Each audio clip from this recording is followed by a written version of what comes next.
Mungkin sasarannya di bagian leher atau dada. Saking padahal orangnya kurus, masih muda, mungkin antara 23, 24 tahun. Mohon maaf, bukan orang biasa, orang terlatih, sangat kuat. Padahal dia kurus, kalau saya tahan dia pakai tangan, dia tidak mungkin bisa bergerak. Tapi fisik yang begitu kecil, kurus, bisa memiliki kekuatan. Sedikit gangguan jiwa, saya tidak percaya karena saya merasa apa yang terjadi ini, mohon maaf, bukan masalah gangguan jiwa, tapi betul-betul anak itu terlatih. Dengan alasan apapun orang tidak boleh melakukan hal seperti itu. Apalagi ulama. Ulama itu kan wakilnya Nabi di muka bumi ini. Ya mestinya kita taat sama beliau, apa yang mereka sampaikan jadi bekal buat kita semua. Apapun alasan itu luar biasa tidak boleh terulang. Tapi mudah-mudahan polisi bisa segera mengungkap apa motivasi di balik itu dan mudah-mudahan tidak akan terulang lagi ke depan. Saat ini yang bersangkutan menurut keterangan orang tuanya mengalami gangguan jiwa. Tetapi dari kepolisian tidak begitu saja menerima penjelasan ini. Selain itu juga tersangka juga kita lakukan pemeriksaan urin. Kami atau pihak aparat terus akan menyelidiki bagaimana latar belakang dan apa jaringan yang ada di belakangnya. Cara masuk mereka gampang kalau saya lihat polanya. Pertama dikirimkan seorang anak ya yang good looking, penguasaan bahasa Arabnya bagus, habis mulai masuk, ikut-ikut jadi imam. Lama-lama orang situ bersimpati, diangkat jadi ikut mengurus masjid. Kemudian mulai masuk temannya dan lain sebagainya. Mulai masuk ide-ide yang tadi kita lakukan. Sehingga memang kami dan saya kira kami sepakat dengan Bapak Menteri juga untuk mewaspadai sekali bahwa semua rumah-rumah ibadah di lingkungan institusi pemerintah, pengurusnya harus pegawai. Tidak boleh ada masyarakat di situ ikut jadi pengurus. Asumsi saya, timbulnya kegaduhan ini karena Kementerian Agama sebelum mengambil keputusan ini minimal mengajak diskusi Majelis Ulama Indonesia, termasuk kita tidak bisa menafikan dai-dai yang punya follower, punya pengikut, punya penonton jutaan. Kita lakukan, tapi yang melakukan sertifikasi adalah lembaga yang mengurusi keagamaan, yaitu Majelis Ulama Indonesia. Saya khawatir kalau diurus oleh negara, saya khawatir nanti ditumpangi kepentingan politik. Apa good looking itu? Anak-anak muda yang penampilannya keren-keren, Kiki Rosid dan gini modelnya. Itu katanya pintu masuknya radikalisme. Good looking. Umat udah pegel, pengen kalau mau bisa meledak, umat udah meledak. Harga serba mahal, betul? Kerja becus, kacau, umat udah mau meledak. Jangan ada yang merasa paling benar sendiri dan yang lain dipersalahkan. Jangan ada yang merasa paling agamis sendiri. Seakan-akan dirinya itu sebagai polisi syariah. Dalam pandangan saya itu adalah meresahkan masyarakat. Kemajuan Indonesia harus berakar kuat pada ideologi Pancasila dan budaya bangsa. Jangan ada yang merasa paling Pancasilais sendiri. Jangan sia-siakan pelajaran yang diberikan oleh krisis. Jangan biarkan krisis membuahkan kemunduran.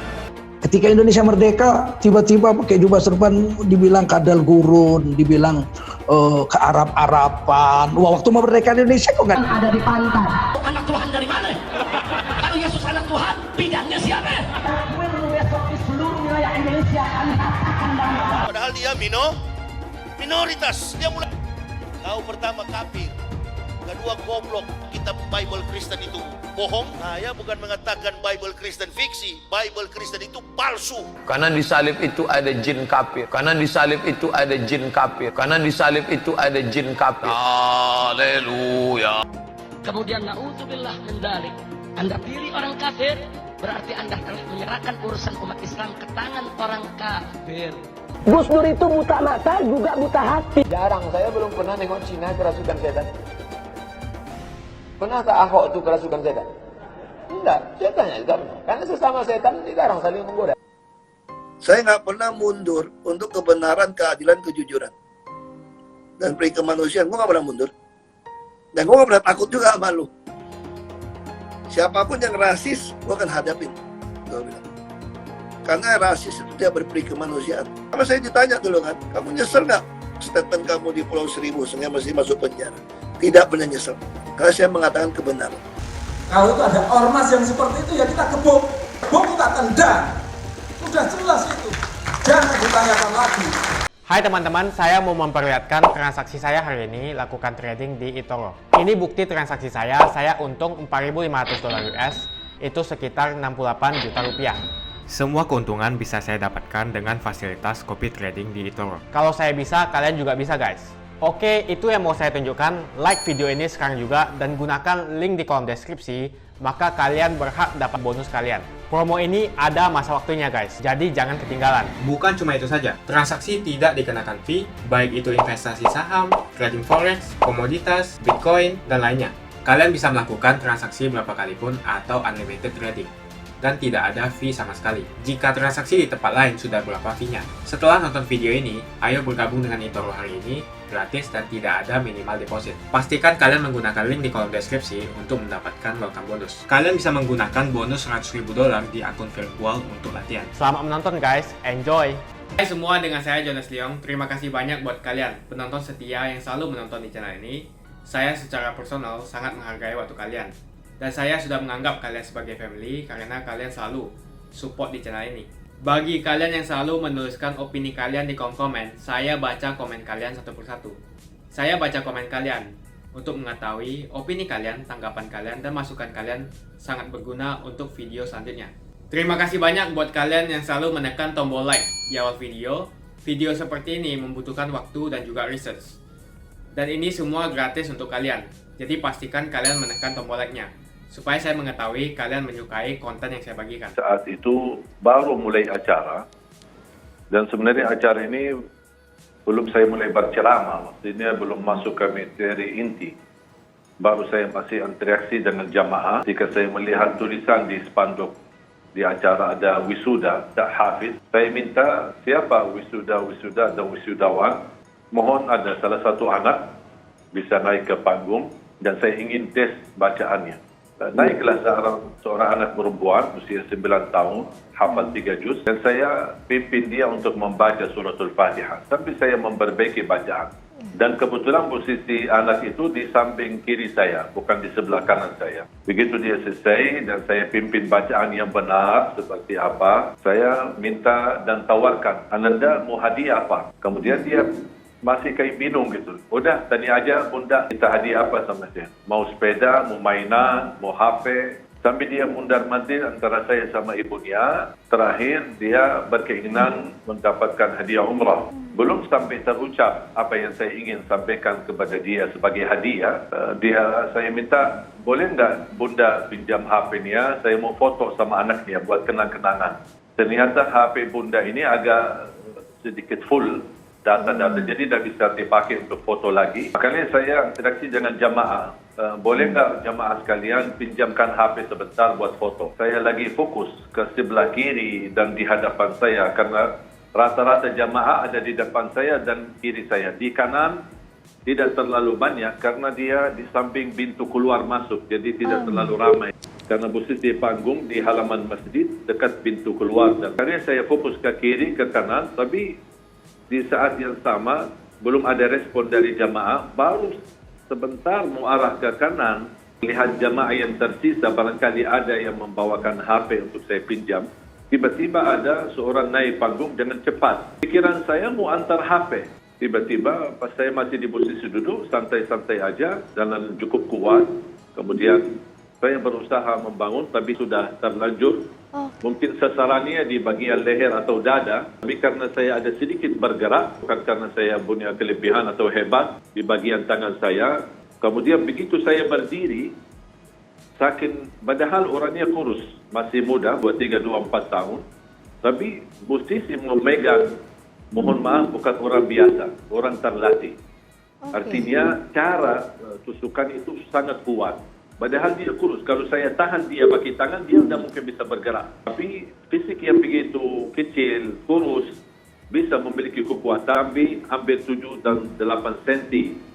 Ketika saya bangun, masih posisi dia menahan. Tapi ketika saya bergerak cepat, patah. Sambil yang sudah patah masih tersimpan di dalam. Baru ketika saya berdiri, saat itu saya belum rasa ada pisau. Pas saya melihat ke kanan saya keluarkan pakai tangan kiri. Kemudian saya lepas, kemudian cukup berincar di baju dan di tangan. Saya tidak pernah memperhatikan setiap titik pasti ada aparat keamanan. Polisi maupun security maupun panitia di luar masjid maupun di dalam masjid, bahkan setiap titik kami tausiah ada kepala polisi setempat, apa itu Polres atau Kapolsek yang hadir di dalam masjid untuk ikuti acara tausiah itu. Ya, kecuali titik kejadian ini sama sekali tidak ada aparat keamanan di dalam maupun di luar, sama sekali tidak ada. Alhamdulillah saya tidak punya orang memusuhi saya. Selama 12 tahun saya berdakwah di Indonesia, alhamdulillah selalu menjaga perasaan hati orang yang muslim, non-muslim. Selalu saya menjaga kedamaian. Justru saya memimpin umat untuk menjaga kedamaian, kebersatuan, saling mencintai, saling menghormati. Dan silakan periksa semua ceramah saya. Tidak ada kekerasan, tidak ada unsur saling menyalahkan, saling menjatuhkan. Termasuk berbeda pendapat pun saya patuh dan menghormati perbedaan di antara kita. Ya, ini pertama pengalaman baru bagi saya dan pengalaman yang sangat luar biasa. Dan juga menjadi pelajaran buat saya agar lebih waspada. Tapi bukan berarti untuk memberhentikan dakwah. Saya akan terus memperjuangkan silaturahim. Saya tidak berkesempatan bertemu, tapi setelah kejadian saya langsung juga ada Kapolres, Kapolsek, bahkan dari aparat TNI semua datang dan Pak Kapolda menyampaikan sudah menerima arahan dan telepon dari Wakapolri untuk langsung ditangani kasus ini dan dikawal selama saya masih berada di Lampung. Dan apa yang disampaikan oleh Pak Kapolda awal ketika kita berbicara ngobrol bersama di lobi, beliau menyampaikan kami sudah bertemu dengan pelaku dan kemungkinan ada sedikit gangguan jiwa, tapi kata beliau saya tidak percaya BAP yang mereka minta keterangan lengkap dan saya sudah sangat percaya.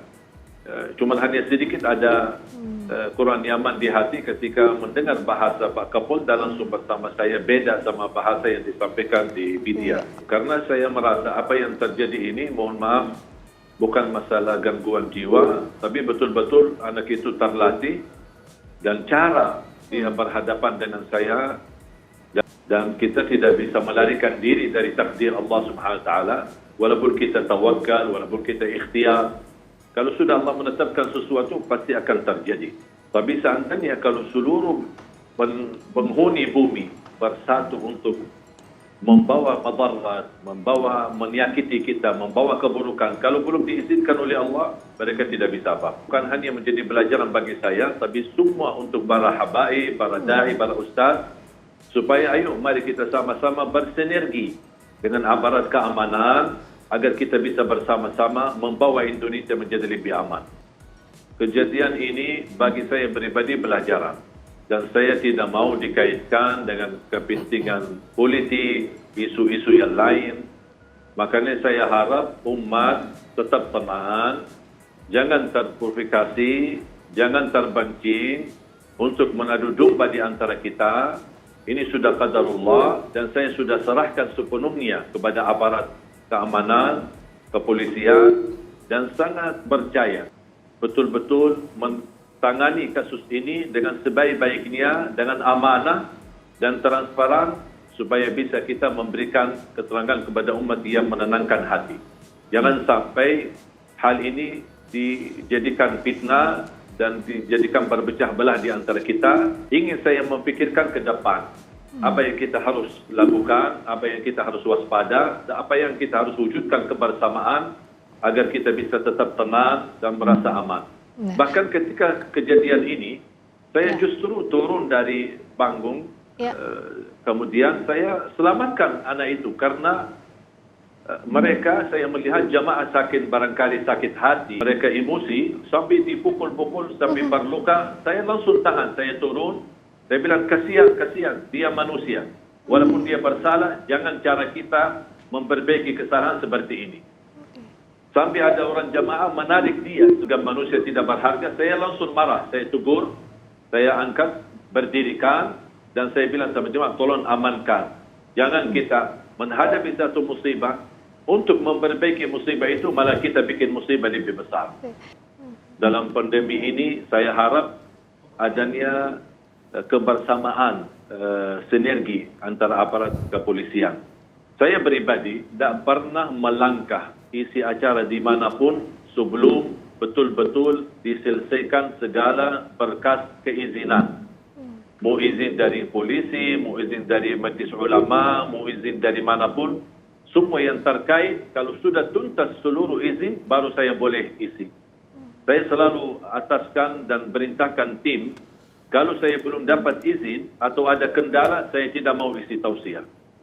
Makanya ketika sudah ada proses izin, berarti mohon maaf, mereka sudah mengetahui kehadiran kami, dan kami harap bisa terjaga, dan apa yang terjadi saya tidak mau salahkan siapa-siapa, apalagi masyarakat Lampung yang selama ini saya kenal mereka. Saya sudah berkali-kali ke Lampung dan saya kenal mereka orang yang betul-betul mencintai ulama, mencintai kedamaian. Jangan menyudut Lampung ini adalah daerah radikal atau bisa dikatakan tidak aman. Saya tidak mau hal yang seperti ini.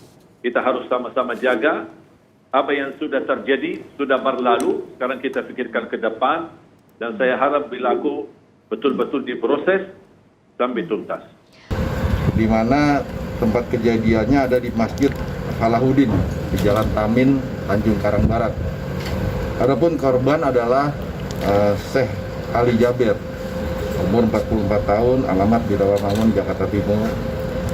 Kemudian yang bersangkutan saat itu melaksanakan program 1 juta hafidz di Lampung dengan metode memberikan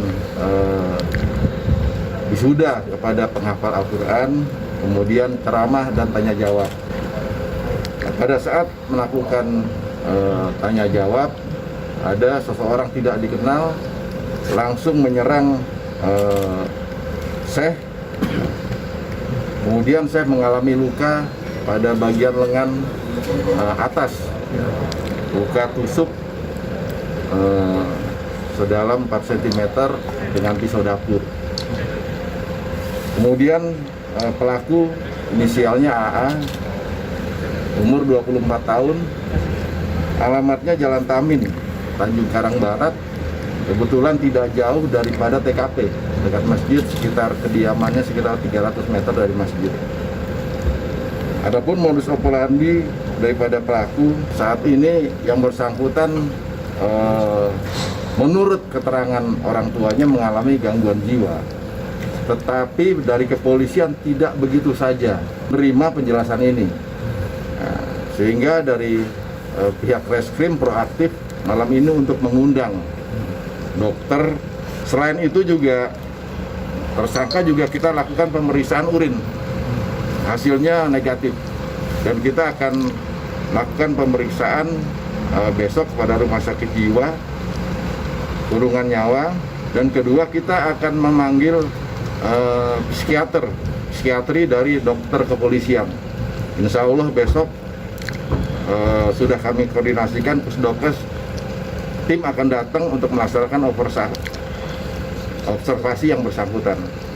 Saat ini yang bersangkutan sedang dalam pendalaman pemeriksaan oleh Reskrim, kemudian termasuk didampingi oleh dokter psikiatri. Hal-hal lain yang menyangkut kegiatan ini bahwa pemerintah menjamin kebebasan para ulama untuk berdakwah. Tapi protokol kesehatan yang dilakukan oleh panitia sudah cukup baik. Semua sudah berjalan bagus, tidak ada masalah. Cuma ada orang tidak dikenal ini menyerang dengan tiba-tiba kepada Syekh. Oleh sebab itu, Syekh langsung dilakukan pertolongan.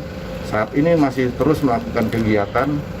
Insya Allah nanti mudah-mudahan yang bersangkutan membuat laporan dan kami akan temui beliau. Ali Jaber di Lampung, seorang ulama yang sangat baik, yang dakwahnya itu diterima oleh semua kalangan karena tidak pernah menyentuh soal politik. Ternyata dianiaya atau ditusuk secara brutal oleh seseorang yang masih digali identitasnya. Spekulasi di masyarakat, ada dugaan berdasar pengakuan keluarganya si penusuk ini sakit jiwa, tapi kita belum percaya. Kita pasti akan tahu dia sakit jiwa betul atau tidak itu nanti sesudah diselidiki. Kan pasti ada tetangganya, pasti ada jejak digitalnya. Kalau memang orang sakit jiwa, jejak digitalnya itu kayak apa, keluarganya melihatnya kayak apa, tetangganya melihatnya kayak apa, teman-temannya melihatnya kayak apa, baru kita bisa menyimpulkan dia sakit jiwa. Kami atau pihak aparat terus akan menyelidiki bagaimana latar belakang dan apa jaringan yang ada di belakangnya anak ini. Saya sudah menginstruksikan kepada seluruh aparat, baik itu aparat keamanan maupun intelijen, bahkan saya juga sudah minta BNPT, kemudian juga Densus, bahkan saya minta agar Bais, BIN gitu bersama kepolisian, Kabak Intelkam gitu, saya sudah minta agar menyelidiki kasus ini dengan sebaik-baiknya dan setransparan mungkin.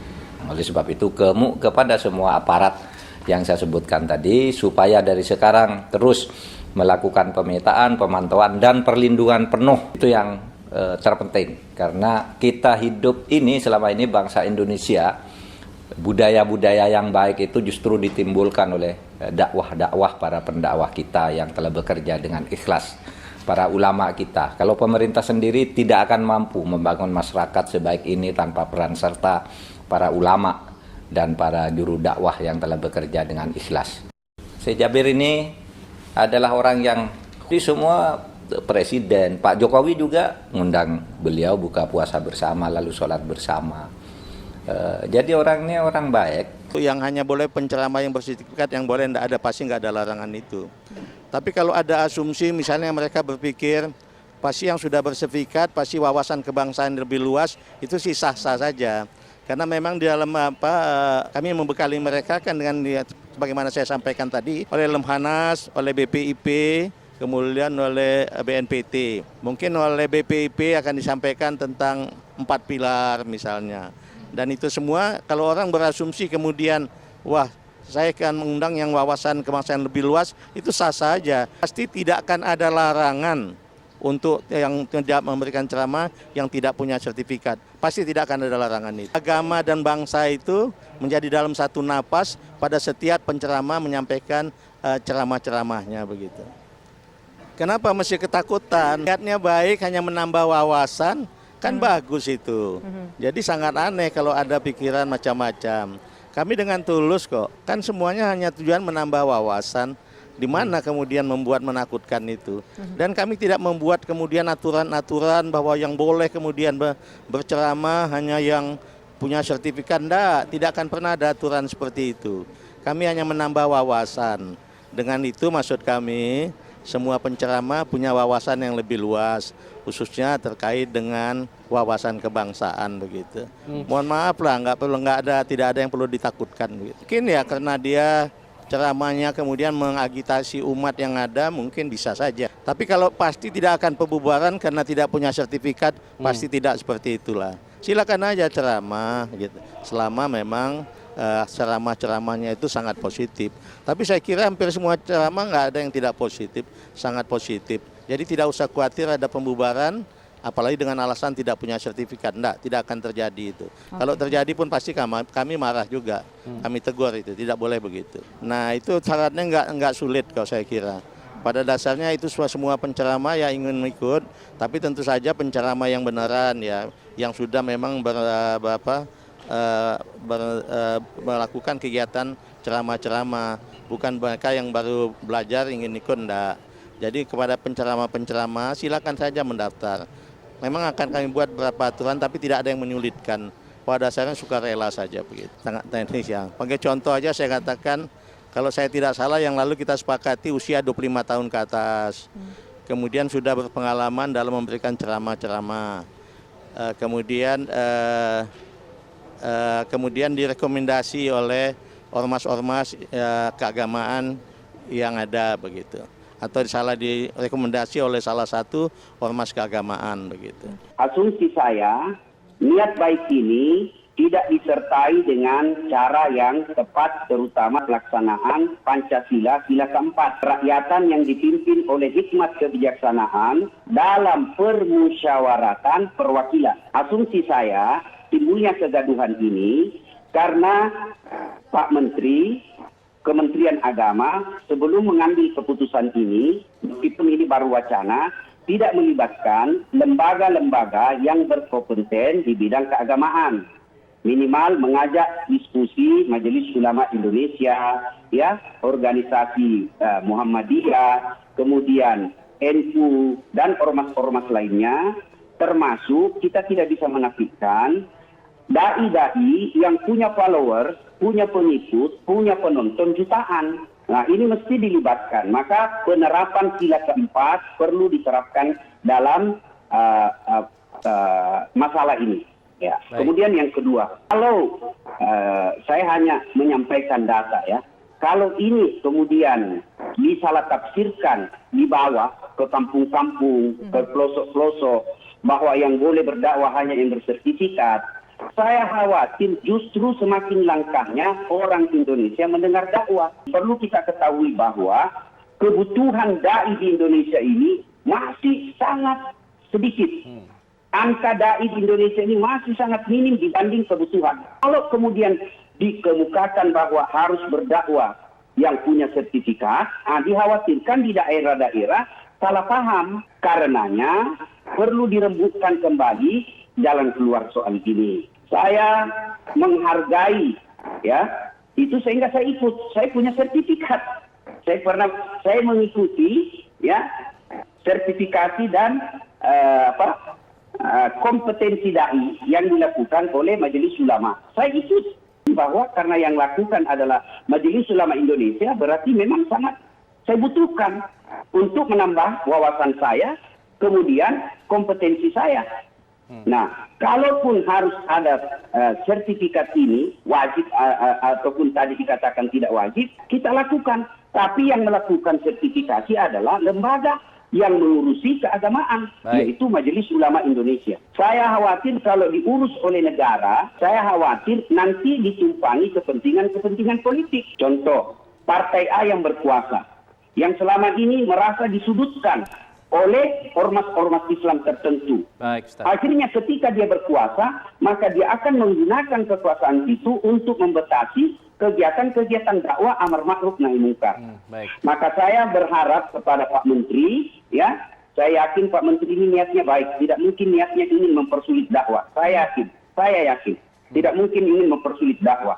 Insya Allah, kalau ini kita lakukan, maka kita akan menemukan titik temu. Kasih banyak buat kalian yang nggak skip dan nonton video ini sampai habis. Saya secara personal sangat menghargai waktu kalian. Makasih banyak buat kalian yang sudah tekan tombol subscribe, dan makasih banyak buat kalian yang sudah tekan tombol loncengnya. Jangan lupa bagikan informasi ini ke teman atau family Anda. Mungkin teman atau family Anda membutuhkan investasi ini. Oke guys, sekian dulu dari saya. Jangan lupa follow Instagram saya di @johannesleongofficial untuk kata-kata motivasi setiap harinya.